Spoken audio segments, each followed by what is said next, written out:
Le gouvernement envisage une réforme fiscale qui pourrait augmenter l'imposition sur l'épargne des Français, avec une probable hausse du prélèvement forfaitaire unique de 30% à 33%. Cette mesure affecterait plusieurs produits d'épargne, tels que l'assurance vie, les comptes épargne logement et les plans épargne logement. Ces changements interviennent dans un contexte budgétaire tendu, où l'État cherche à augmenter ses recettes fiscales, ce qui entraînerait une rentabilité réduite sur les placements des épargnants.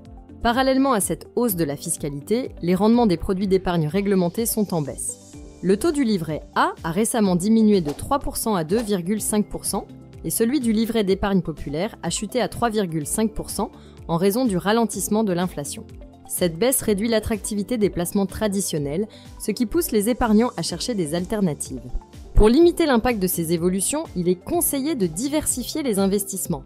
Par exemple, les actions et les fonds d'investissement, bien que plus risqués, offrent un potentiel de rendement plus élevé sur le long terme. L'immobilier locatif, qui permet de générer des revenus complémentaires et de bénéficier de dispositifs fiscaux avantageux, constitue également une option intéressante. Les obligations d'État ou d'entreprise peuvent offrir des rendements supérieurs à ceux des livrets bancaires, tout en restant relativement sûrs. L'assurance vie en gestion optimisée demeure un excellent moyen de contrer la hausse de la fiscalité, surtout si l'on choisit des supports dynamiques. Le plan d'épargne en action est aussi une solution pour investir en bourse avec une fiscalité allégée après 5 ans de détention. Les SCPI fiscales permettent, quant à elles, de profiter d'avantages fiscaux intéressants dans le cadre de l'immobilier locatif. Face à ces évolutions, il est essentiel d'anticiper les changements fiscaux pour sécuriser son capital. Un suivi régulier des annonces du gouvernement et une gestion adaptée des placements peuvent permettre de limiter les effets négatifs des hausses d'impôts.